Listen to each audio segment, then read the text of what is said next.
Hello student, मैं अनीता त्रिपाठी स्वागत करती हूँ आपका अपने YouTube channel each one teach one में। स्टूडेंट्स, आज मैं आप लोगों को रामधारी सिंह दिनकर का साहित्यिक जीवन परिचय बताने जा रही हूँ, जो आपकी यूपी बोर्ड परीक्षा के लिए बहुत ही इम्पोर्टेंट हैं। तो आइए प्यारे बच्चों, शुरू करते हैं हम रामधारी सिंह दिनकर जी का जीवन परिचय। राष्ट्र प्रेम की भावनाओं के ओजस्वी गायक राष्ट्र कवि रामधारी सिंह दिनकर का जन्म बिहार के मुंगेर जनपद सिमरिया गांव में 23 सितंबर 1908 में हुआ था। इन्होंने पटना विश्वविद्यालय से बीए उत्तीर्ण किया था। कुछ दिनों के बाद दिनकर जी मुजफ्फरपुर कॉलेज में हिंदी विभाग के अध्यक्ष रहे। दिनकर जी 1951 से 1966 ईस्वी तक राज्यसभा के मनोनीत सदस्य रहे। ज्ञानपीठ पुरस्कार तथा पद्म विभूषण प्राप्त करने का गौरव भी दिनकर जी को प्राप्त हुआ। राष्ट्रकवि होने का गौरव भी इन्होंने प्राप्त किया। हिंदी साहित्याकाश का यह सूर्य 24 अप्रैल 1974 को सदा के लिए अस्त हो गया। दिनकर जी ने अपनी समर्थ लेखनी से गद्य और पद्य दोनों ही क्षेत्रों में सेवा की। प्रणभंग, रेणुका, हुंकार, धूप छाव, बापू के इतिहास के आंसू, रश्मि रथी, नीम के पत्ते इत्यादि सहित उन्होंने कुरुक्षेत्र, उर्वशी इत्यादि काव्य की रचनाएं की।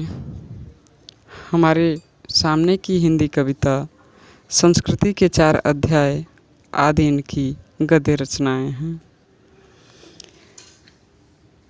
रेणुका यह दिनकर जी का प्रथम प्रकाशित कविता संग्रह है। इसमें कवि ने अपने युग की परिस्थिति के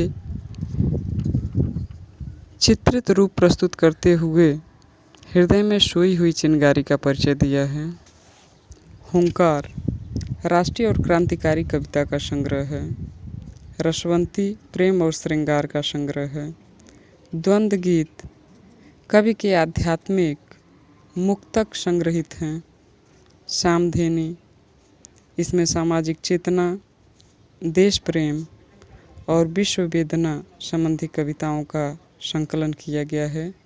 कुरुक्षेत्र में यह प्रबंध काव्य महाभारत की कथा पर आधारित है। रश्मि रथी यह महाभारत के प्रमुख पात्र वीरकर्ण के जीवन को आधार बनाकर लिखा गया एक प्रबंध काव्य है।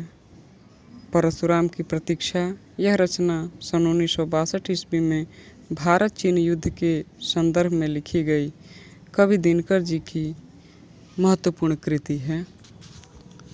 इसके अलावा दिनकर जी की चक्रवाल, धूप छाँव, नीम के पत्ते, नीलकुसुम, सीपी और शंख आदि अन्य काव्य कृतियाँ हैं।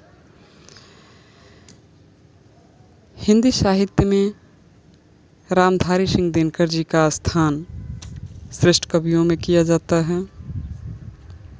हिंदी काव्य जगत में ओज और प्रेम के सर्जक के रूप में दिनकर जी का योगदान भुलाया नहीं जा सकता। विशेष रूप से राष्ट्रीय चेतना और जागृति उत्पन्न करने वाले कवियों में तो उनका विशेष स्थान है। उनकी भाषा में ओज और भावों में क्रांति की ज्वाला है। अतीत के चित्रों को अपनी भावनाओं के अनुरूप अलंकृत करने की दृष्टि से कोई भी उनकी क्षमता नहीं कर पाया है। वे भारतीय संस्कृति के रक्षक, क्रांतिकारी चिंतक, अपने युग का प्रतिनिधित्व करने वाले कवि थे। वास्तव में दिनकर जी माँ भारती के अमर गायक और सपूत थे।